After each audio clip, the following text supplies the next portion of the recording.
দীর্ঘদিন ধরে অজানা ছিল প্রাচীন গ্রিক দার্শনিক প্লেটোর সমাধিস্থল কোথায়, কিন্তু সম্প্রতি আধুনিক এআই প্রযুক্তির অভাবনীয় ক্ষমতা ব্যবহার করে বিজ্ঞানীরা খুঁজে পেয়েছেন প্লেটোর হারিয়ে যাওয়া সেই সমাধির অবস্থান।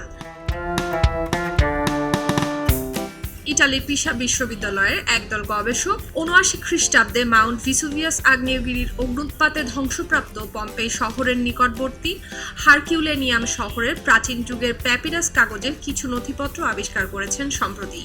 কাগজগুলো এতই ভঙ্গুর ছিল যে সেগুলো স্পর্শ করলেই নষ্ট হয়ে যেতে পারে। এই অবস্থায় কৃত্রিম বুদ্ধিমত্তা, টেক্সট এবং বিশেষায়িত স্ক্যানিং প্রযুক্তির ব্যবহার করে গবেষকেরা প্যাপিরাসগুলোয় লেখা ১,০০০ শব্দ শনাক্ত করতে সক্ষম হন। ঐতিহাসিকেরা দীর্ঘদিন ধরে জানতেন গ্রিক দার্শনিক প্লেটো ৩৪৮ থেকে ৩৪৭ পূর্বাব্দের মধ্যে মারা যান এবং তাকে তার প্রতিষ্ঠিত একাডেমিতে সমাহিত করা হয়েছে। কিন্তু প্লেটোর সমাধিস্থলটি ঠিক কোথায় তা নিয়ে তারা অনিশ্চিত ছিলেন। প্যাপিরাস কাগজের তথ্য থেকে জানা গেছে প্লেটোকে এথেন্সের প্লেটোনিক একাডেমির ভেতর মুসেসের পবিত্র মন্দিরের একটি গোপন বাগানে সমাহিত করা হয়েছিল। বাগানটি শুধু তার জন্যই সংরক্ষিত ছিল বলে মনে করা হচ্ছে।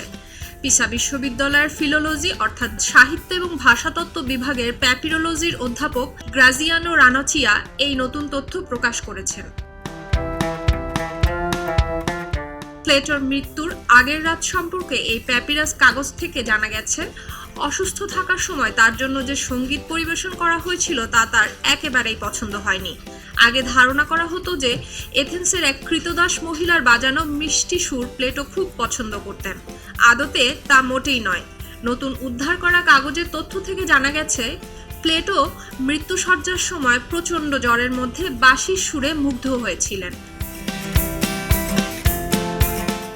ইতিহাস এবং দর্শনের জগতে এটিকে একটি যুগান্তরকারী ঘটনা বলেই মনে করছেন বিশেষজ্ঞরা। প্লেটো ছিলেন প্রভাবশালী চিন্তাবিদ, যার রচনা আজও বিশ্ব সাহিত্য দর্শনের অবিচ্ছেদ্য অংশ।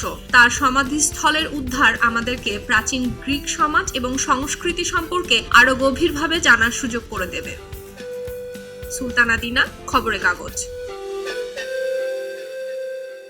সবাই যখন জোয়ারে গা ভাসায়, কেউ কেউ ঘুরে দাঁড়ায়। সময় হারতে শেখালেও কেউ কেউ চ্যালেঞ্জ ছুড়ে দেয়। পক্ষপাতের ভিড়ে আজ থেকে কোনো পক্ষ নয়, খবর হবে নিরপেক্ষ।